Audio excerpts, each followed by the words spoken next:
함부로 말하는 사람과 대화하는 법. 우리가 사는 동안 다양한 사람들을 만나게 된다. 상대를 배려하고 존중하는 태도로 말을 하는 사람도 있지만 어떤 때는 사람 간의 관계에서 기본적으로 지켜야 하는 매너나 태도, 행동을 밥 말아먹은 사람들을 만나는 경우도 있다. 너를 낳고 엄마는 방송 일을 다시 시작하고 싶었다. 그래서 모 방송국의 문을 다시 두드렸고 뉴스를 전담하는 포스트 리포터로 일을 다시 시작했다. 엄마가 리포터를 하던 당시는 리포터들은 결혼을 하면 퇴사를 하는 게 당연시되던 시기였기 때문에 너를 낳고 다시 방송국에 들어온 엄마가 많이들 못마땅했을 것이다. 특히 편성 일국장은 애 낳았으면 집에서 애나 볼 것이지 뭐하게 나오는 거야? 라는 말을 노골적으로 내뱉곤 했다. 애 낳은 사람은 목소리가 갑자기 이상해지나 애 낳은 것과 방송을 하는 것이 무슨 관계가 있는 건가 억울한 생각도 들었지만 당시 일개 리포터가 부장을 상대로 뭔가를 할 수는 없었다. 그저 안 보면 되지라는 생각밖에는. 이렇게 남이 나에게 상처를 줄 때도 넘어가기 힘든 법인데 하물며 내가 사랑하는 가족이나 친구가 나를 아프게 하는 경우에는 더욱 쉽게 넘어가지지 않게 된다. 그것도 한두 번이 아닌 상습적인 경우라면 견디기가 더 힘들겠지? 그런데 그렇게 상대방에게 상처를 주는 사람들을 면밀히 살펴보면 차이가 있어. 적을 만들지 않는 대화법을 쓴 저자 세모는 상처를 주는 사람을 3가지 유형으로 나누었다. 첫째, 자신이 상대방에게 상처를 준 것조차 아예 모르는 사람.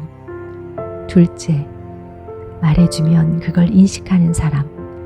마지막 셋째, 상처라는 걸 알면서도 그 자체를 심각하게 생각하지 않는 사람이야.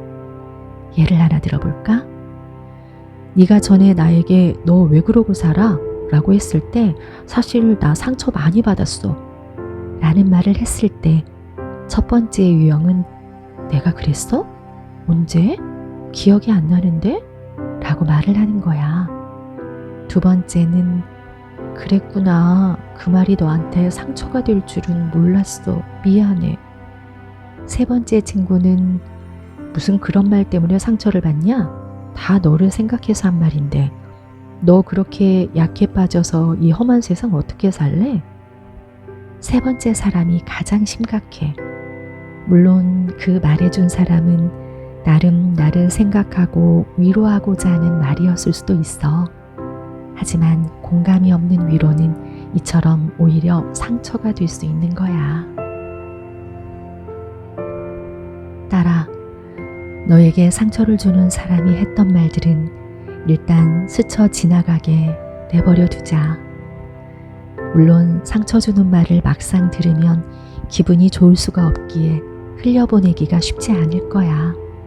하지만 그 말을 굳이 곱씹으며 나는 왜 이 모양일까 라고 자책할 필요는 없다는 거다.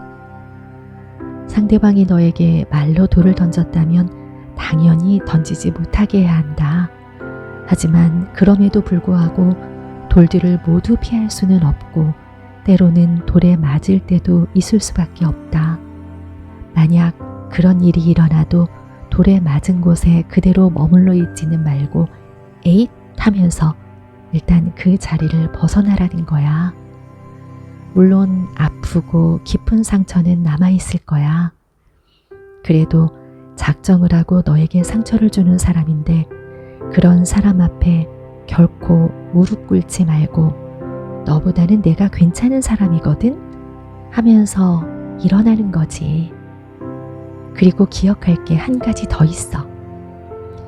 내가 받아들일 수 있는 경계가 어디까지인지 상대방이 알게 하는 것이다. 말은 길지 않고 명확하게 여기까지만 하세요. 제가 받아들일 수 있는 경계선입니다. 라고 상대방의 눈을 똑바로 쳐다보면서 크고 정확하게 말을 해주는 거야. 그래도 경계선을 넘어오는 사람은 꼭 있다. 그럴 경우에는 상대방에게 내가 아프다는 걸 명확하게 말을 해주는 거다. 그냥 말자. 내가 뭐 무서워서 피하냐? 더러워서 피하지. 아무 말 안 하고 내가 상대 안 하면 되지. 라고 생각하면서 말을 하지 않는다면 상대방은 결코 내 마음을 알지 못할 것이다. 그리고 그건 상대방은 깨닫지 못하고 너 스스로에게만 상처를 주게 되는 거지. 적어도 너만이라도 내 편이 돼줘야 하지 않을까?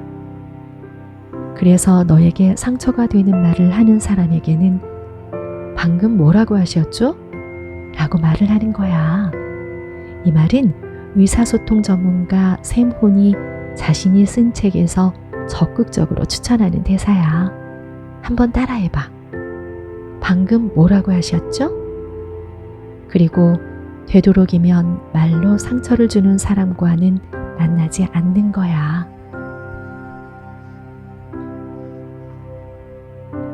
가족같이 만나지 않을 수 없는 사람이라면 그 사람과 대화를 하기 전 먼저 심호흡을 3번 하는 거다.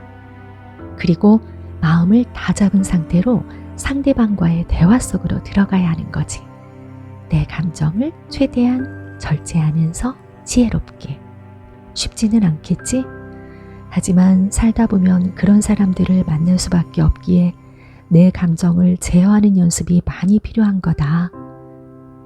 거기에 한 가지만 더 부탁할게.